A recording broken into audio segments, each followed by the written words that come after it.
Hello friends. Many of my online family members have requested me, Vijay, we want to learn more and more about market-wide position limits and how to use them effectively. So, looking at the number of requests, I decided to record this video. Before I proceed, let me remind you that you can watch my video with subtitles of any language of your choice, and here is how to view this. Here's something that I need to remind you. If you're uncomfortable with watching the video in English, I have marked how in your YouTube window you can actually seek out the setting button which looks like a geared wheel at the bottom right hand side. Click on it, a pop-up window opens, click on subtitles, choose the language of your choice. It could be your mother tongue, it could be any language at all whatsoever, and you can basically make sense and sensibility of this hugely powerful video. Alright friends, so this video is about what market-wide position limits MWPL is, how is it calculated, who calculates it, how is it implemented, how is it calculated, with what time interval, how does it help you to take better trading decisions, and how does it impact the overall market. Now, coming from a real world trader, these are basically insights that we look at due to the sheer compulsion of wanting to stay ahead of the crowds. Now, when you're really fighting with millions of other sharp shooting traders, guys with more money than you have or I have, guys with better computer systems, faster software, better internet connectivity, you have to be really clued on, because we guys are brain warriors. We fight with our heads. So our ideas need to be really sharp. And believe me when I tell you this, MWPL is something that will put you ahead of the game in double quick time. So now, what is MWPL? MWPL stands for Market Wide Position Limits. Now you see, the Securities and Exchange Board of India, as the regulator of the financial markets in the country, determines how much is the maximum extent to which traders can initiate or create fresh exposure or positions, as we call them, in the market on any particular counter. The extent of these positions utilized by traders is what I show you on our social media platforms every day, and especially in our weekly market outlook videos. What it tells you is, when I say market-wide MWPL is 43%, what I'm telling you is that traders have utilized 43% of the total exposure allowed by the Securities and Exchange Board of India, or SEBI. Now that you know what MWPL is, who sets it? Very easy. It is Securities and Exchange Board of India in consultation with the exchanges. How is it calculated? It is calculated using the exposure of options and futures. So to that extent, it's an encompassing, all-encompassing FNO metric or FNO statistic. How often is MWPL determined? Again, an easy answer. It's calculated every month. Do you remember how in my earlier videos on whether you should trade indices or individual stocks, I have told you that the weightage of each stock is telescopic. It goes up in the month in which the prior month was bullish, and it goes down in the following month in which the prior month was bearish. So since the weightages of individual counters fluctuates, the MWPL of individual counters also fluctuates. It is set monthly, therefore. How exactly is MWPL calculated, and what is the basis? Now, MWPL is calculated on one of the two metrics, and it is taken to be the lower figure out of these two. It is either 30 times the average daily volume in the previous month, or 20% of the free float whichever is lower. Now, what is free float? Free float are those shares which are non-promoter holdings and are available for daily trading and sale and purchase in the market. So, whichever is the lower out of these two figures will be the MWPL in the following month for traders to utilize. Why is MWPL so important, you might want to ask me? Because wherever I've shared my viewpoint on MWPL, many guys have told me, Vijay, why don't you think of something better? This is too simple. But hey, just because something is simple, it doesn't mean it doesn't work. The simplest of all is the price. It either goes up or it goes down. Do you discard the price? As a matter of fact, you're trading on the price. Your entire trading process is on the price. Just because it's too simple doesn't mean it don't work. Now, higher is the MWPL utilized by traders, higher is their commitment to the particular counter. Now, commitment, remember, is multifold. It's not just about the money. A trader, of course, deploys his money, but also there is an emotional a commitment to that counter. You want that stock price to go up after you've bought it. You want that stock price to fall after you've short sold it. And that's why there is hope, there is fear, there's greed, there's hesitation, and there is a little bit of nervousness involved. And that clouds the decision. So higher is the MWPL, higher is the greed and fear, higher is that emotional knee-jerk reaction of the traders on the price, and therefore high MWPL counters tend to be very volatile, or statistical beta, pure price volatility, is invariably higher in high MWPL counters. High MWPL counters bring high volatility for the simple reason that whenever there is a change in either sentiment or news flow or both, there is a bigger amount of exposure that needs to be squared up. Obviously, when there's a bigger amount of selling or buying, the price will start making outsized moves. And this also leads us to believe that high MWPL counters are also vulnerable to crowded exits. Now, what is a crowded exit? In very simple language, day-to-day life language, think of a huge crowd in a particular market or a closed area. What if there was to be a wild animal coming rushing into the place? Or there is a fire in a movie theater? What do you think will happen? There would be a stampede because everyone will rush towards the exit door. That is called a crowded exit. When there are lots of traders wanting to get out of their trades on a particular counter, both long and short, that counter is suffering of a crowded exit. Now, high MWPL counters are most vulnerable to crowded exits. Do you remember my trading psychology video part 2, wherein I shared a trade with you that I made and squared up on 4th of June, which was the announcement of the general elections in India in 2024. Here is what I had said in that video. I identified a stock which I thought was a plum short sell.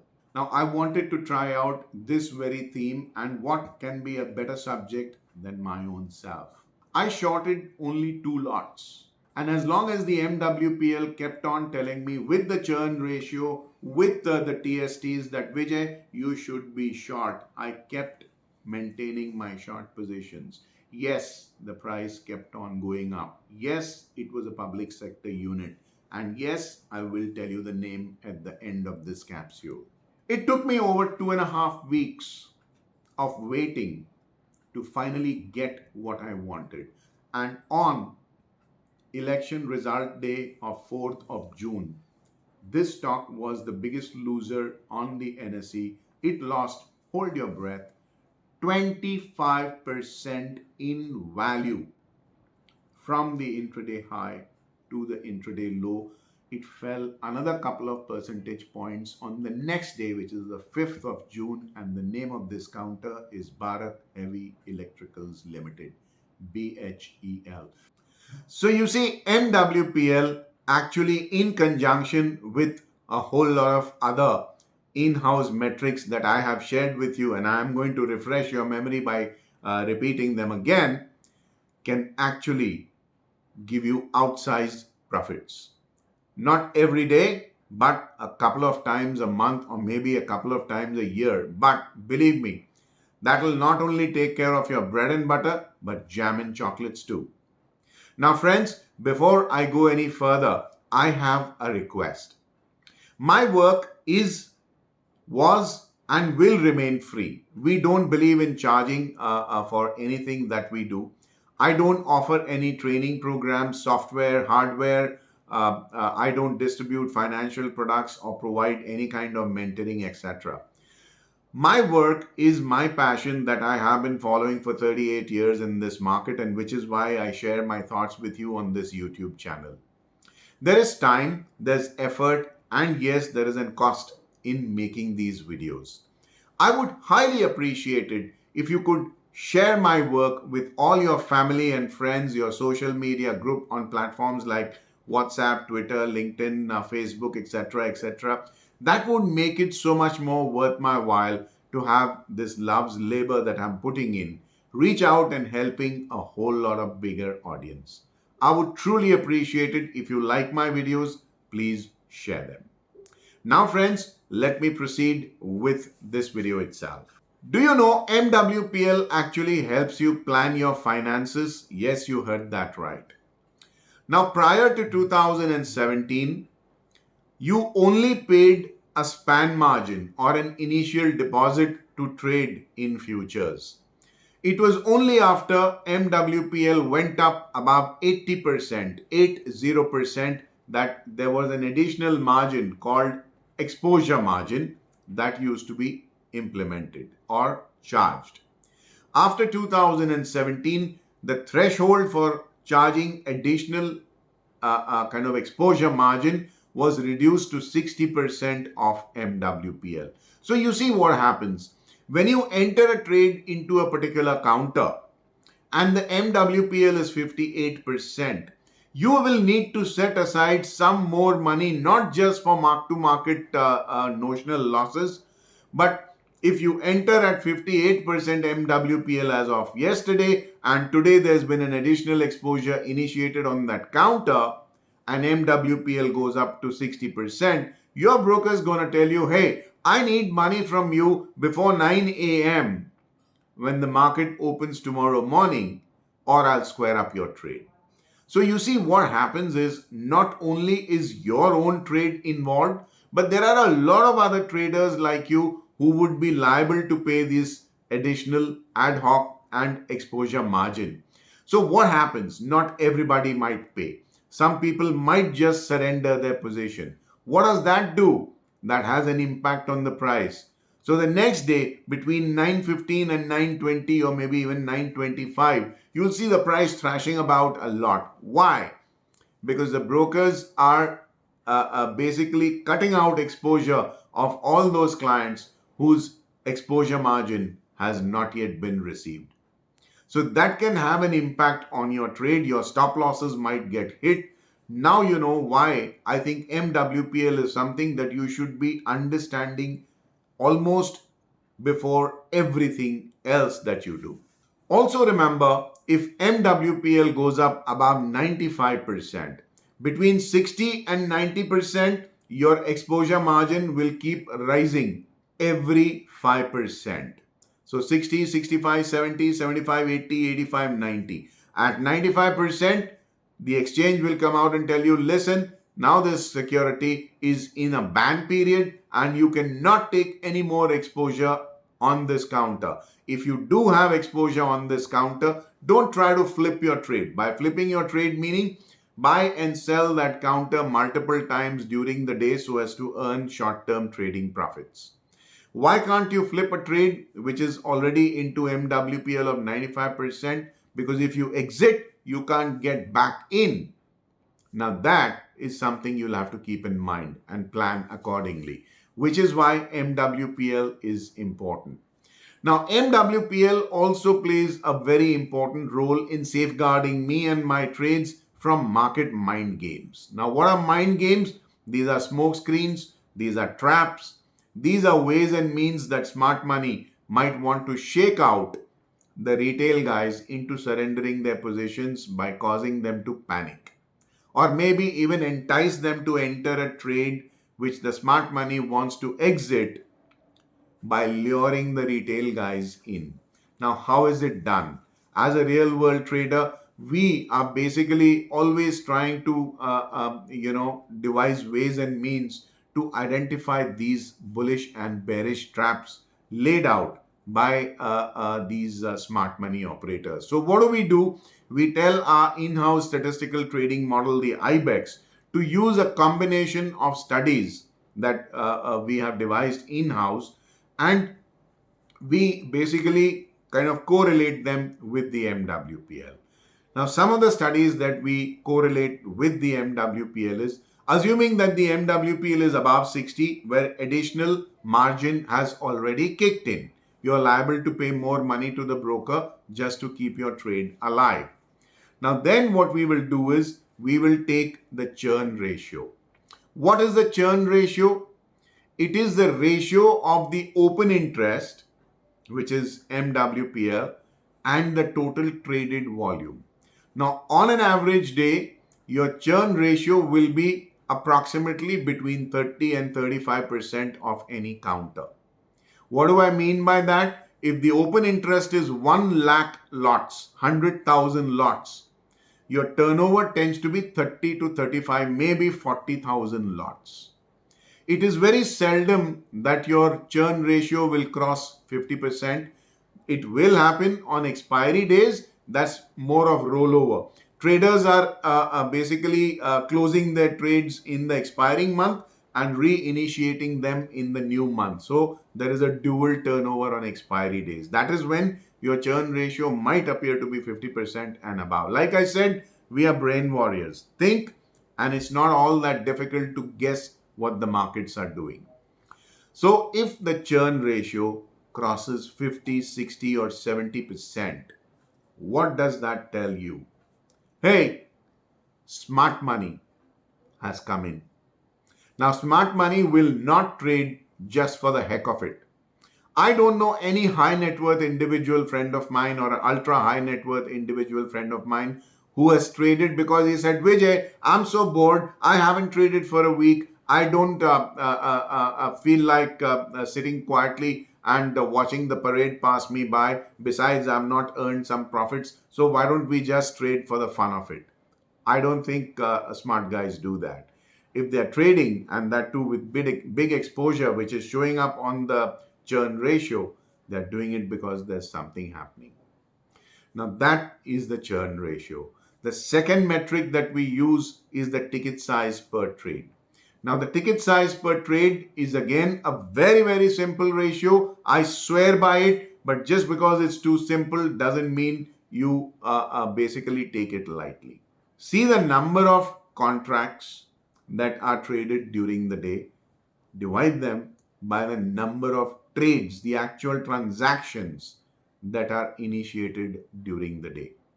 Maintain a Microsoft Excel sheet of daily and weekly periods. I choose a default period of 20 days on a daily time frame and 20 weeks on a weekly time frame. Similarly, 20 months on a monthly time frame. What it tells me is whatever is happening, is it happening with big ticket size per trade, which means obviously it is the big money, the smart money, the savvy guys, the institutional guys who are doing something. But wait, is it possible that these institution guys fool us by initiating multiple trades in small ticket sizes? Yes, they can. Yes, they can. Which is why we maintain extensive records of the number of transactions that a particular counter has had over 20 days, 20 weeks, 20 months. If they try to do a smart thing by initiating 50 transactions of small lots of 5,000 or 10,000 shares each rather than one big bulk trade, don't you think the number of transactions itself will jump up even though the ticket size per trade has remained constant? This is what I mean by we are brain warriors.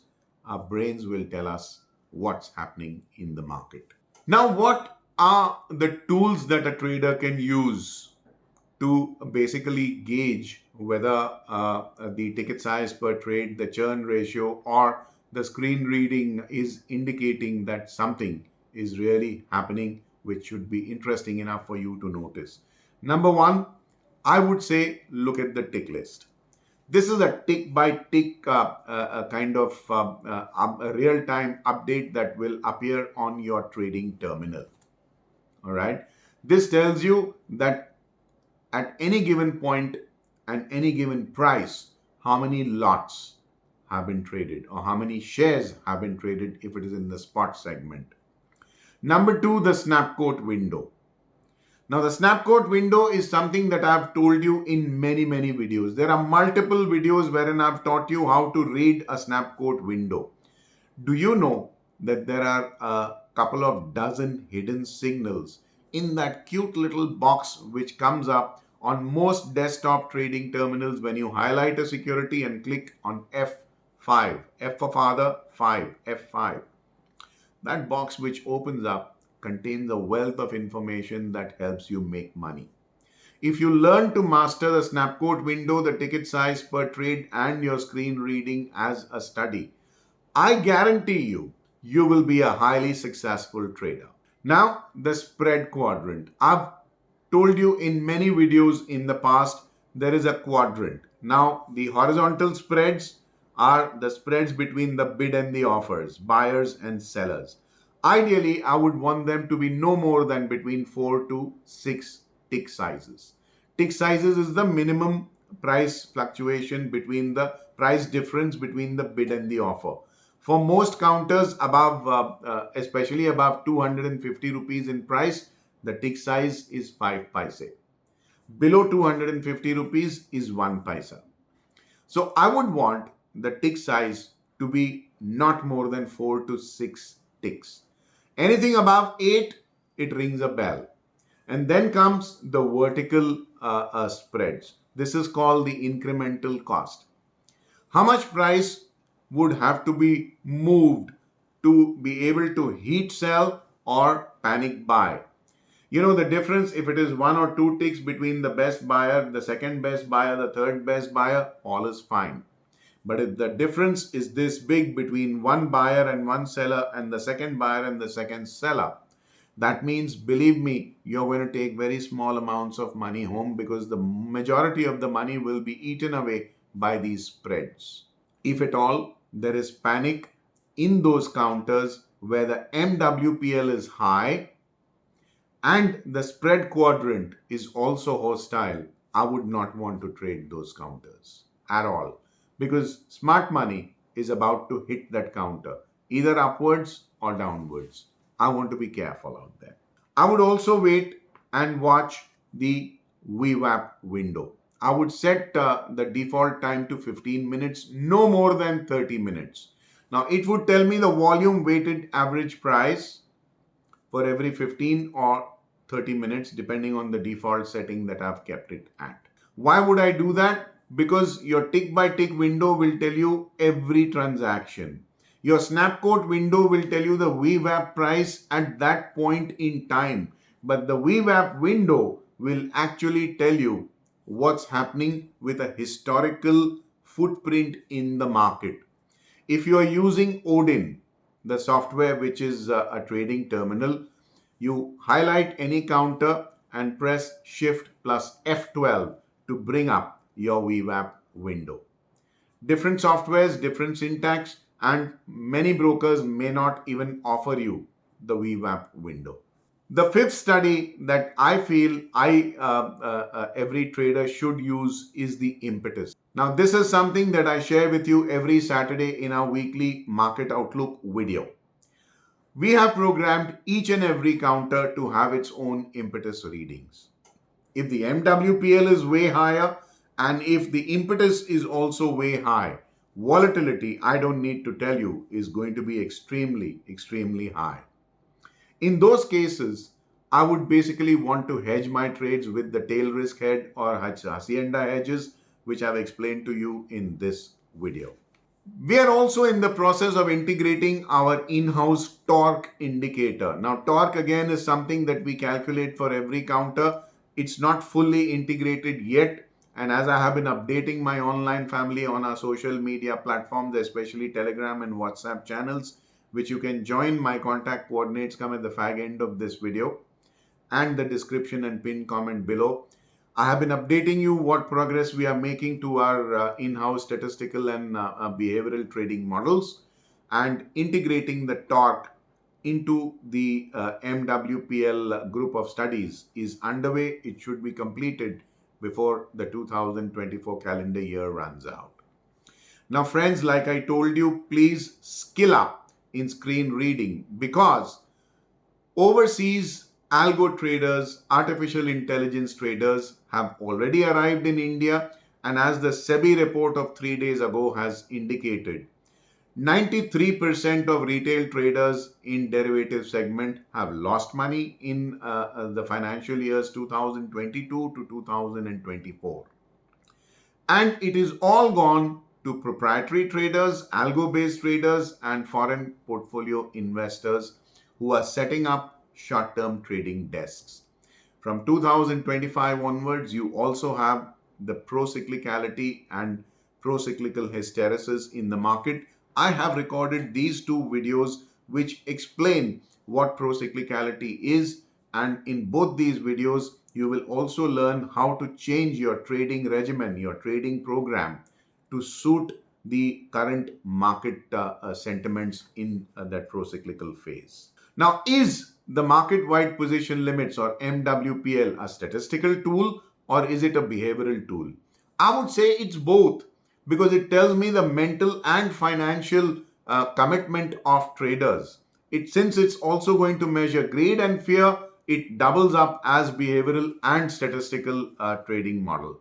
Now, do you think you can really afford to miss this absolutely reliable, accurate, and very simple to calculate indicator and still hope to make money? I don't think so. I would swear by this indicator. But hey, that's just me. What about you? I'm waiting on standby to hear from you in the comment segment what you think about the MWPL indicator, also how my videos are helping you become a better trader, and what else you would want me to record in my next video. If I can, I would love to record these videos for you ASAP. Friends, before I wind up this video, a reminder to subscribe to my YouTube channel if you haven't already done so. Click on the bell icon to receive instant alerts for fresh videos being put up out here. And please remember to share my videos with smart traders like yourselves so that I can reach out to a wider audience. I thank you for your patience in being with me in this video. Till we meet again in my next. This is Vijay Bhambwani signing off for now. Have a very profitable trade ahead. Take care. Bye-bye.